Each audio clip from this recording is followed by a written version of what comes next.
Lorsqu'une caissière a manqué de respect à un ancien combattant, un sans-abri intervient pour l'aider. Avant qu'il ne quitte le magasin, le gérant demande à l'homme pourquoi il a aidé le vétéran âgé, et sa réponse a touché le cœur du gérant. Karl était un sans-abri. Il demandait l'aumône, fouillait dans les ordures pour trouver de la nourriture et dormait dans les ruelles ou partout où il pouvait trouver un endroit où dormir. Karl n'avait pas le confort de la vie ni même une maison où vivre, mais il avait un bon cœur, ce qui nous a inspiré à partager cette histoire avec vous. CIST par une chaude après-midi d'été que Karl s'est rendu à l'épicerie. Il était affamé, alors il a décidé de se faire plaisir avec l'argent qu'il avait reçu en mendiant le matin. Après avoir parcouru les rayons du magasin, Karl s'est acheté une boisson à l'orange et un paquet de crackers bon marché. Puis il a rejoint la file d'attente devant la caissière, attendant son tour pour payer son addition. Soudain, il entend les bruits de deux personnes qui se disputent et jette un coup d'œil hors de la file d'attente pour voir un homme âgé debout près de la caisse. Karl a vu la caissière crier sur l'homme âgé. « Vous êtes sérieux ?» a-t-elle crié. « Vous allez compter ces pièces une par une ? Ça va vous prendre une éternité, monsieur. Il faut que vous vous bougez. Oh, ça ne prendra pas longtemps. » Je suis désolé. Je vais faire vite, a répondu l'homme âgé dont les mains tremblaient en continuant à compter les pièces. La caissière avait déjà emballé ses achats, et elle attendait impatiemment le paiement de l'homme. En même temps, elle ne cesse de l'interrompre et de taper sur le comptoir pour qu'il accélère. Quand elle a vu l'homme prendre tout son temps pour compter les pièces, elle a perdu son calme. « Pourquoi venir ici si vous ne pouvez pas payer? Vous n'avez rien? Même pas votre carte, hein? Je suis un vétéran, mademoiselle. Ne pensez-vous pas que vous devriez me parler avec plus de respect? Je n'ai jamais dit que je n'allais pas payer. » a-t-il répondu avec audace, ce qui l'a irrité encore plus. Certaines personnes dans la file d'attente soutenaient la caissière, car elles attendaient impatiemment leur tour, et personne n'a aidé le vétéran âgé.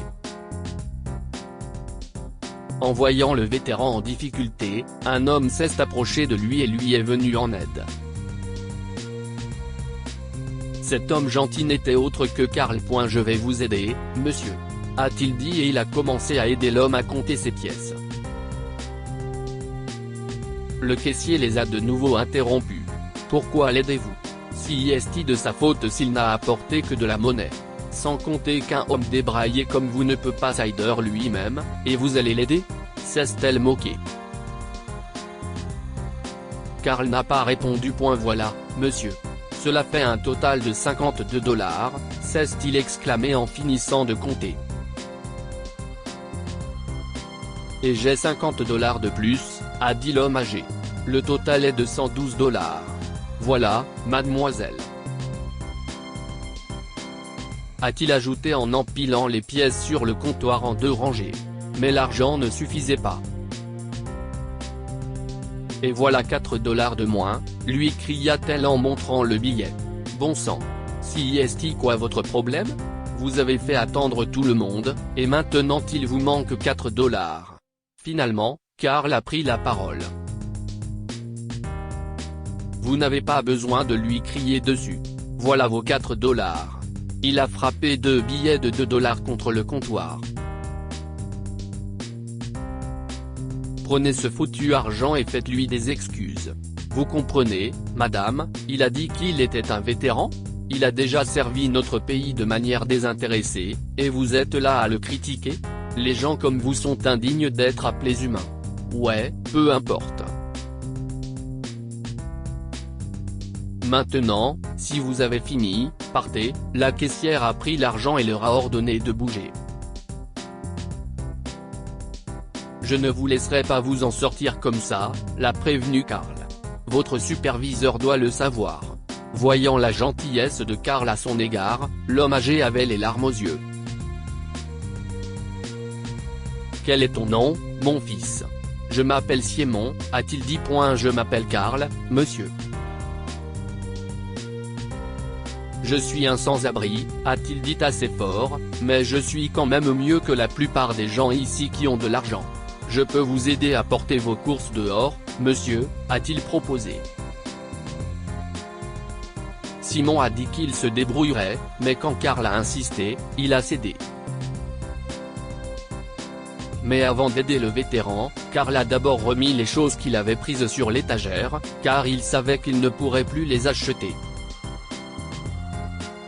Ensuite, ils étaient sur le point de quitter le magasin quand un homme en costume s'est approché de lui. Joseph Smith, directeur général, peut-on lire sur son badge. M. Smith était resté debout et observait tout ce qui se passait. Une fois la situation résolue, il s'est approché de Karl pour lui demander pourquoi il avait aidé Simon.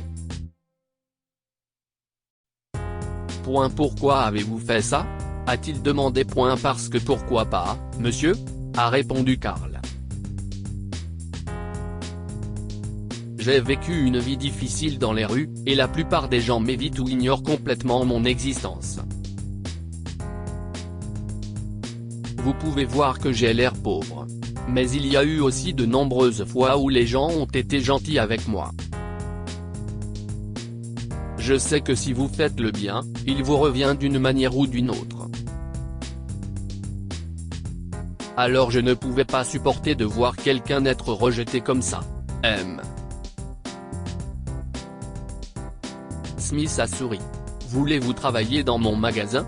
A-t-il demandé à Karl comme s'il n'avait rien entendu de ce qu'il avait dit précédemment. J'ai besoin d'embaucher un superviseur de magasin. Les yeux de Karl se sont mis à pleurer. Quoi? Je ne comprends pas, monsieur. Êtes-vous sérieux? Vous pouvez commencer aujourd'hui si vous le souhaitez, a répondu M. Smith. Alors, monsieur. Comment vous vous appeliez déjà? Karl, monsieur. Je ne sais pas trop comment le dire, mais merci. Merci beaucoup, monsieur. Je ferai de mon mieux. Je sais, Karl, monsieur Smith a hoché la tête avec attention. J'adorerais avoir un employé qui croit au fait de faire le bien. Les gens comme vous sont rares de nos jours. Karl ne revenait pas de la façon dont les choses s'étaient déroulées si positivement. Il avait commencé sa journée en tant que sans-abri et l'avait terminée en tant que superviseur de magasin avec un beau salaire. Il a remercié Monsieur Smith et a promis d'être un employé assidu. La caissière, en revanche, a dû perdre son emploi après avoir manqué de respect à Simon. Après tout, l'arrogance n'est jamais une excuse pour rien. Que pouvons-nous apprendre de cette histoire? Lorsque vous faites du bien aux autres, cela vous revient de manière surprenante. Karl avait juste assez d'argent pour se nourrir, mais il n'a pas hésité à le donner lorsqu'il a vu Simon avoir du mal à régler sa facture. La bonté de Karl lui est revenue, et il a été embauché comme superviseur du magasin. Protéger la dignité de nos anciens combattants est une chose que chacun devrait faire. Simon était un ancien combattant, et il méritait d'être respecté. Alors que la plupart des gens ne se souciaient pas de cela, Karl, lui, s'en souciait et est intervenu pour aider Simon. Partagez cette histoire avec vos amis. Elle pourrait illuminer leur journée et les inspirer.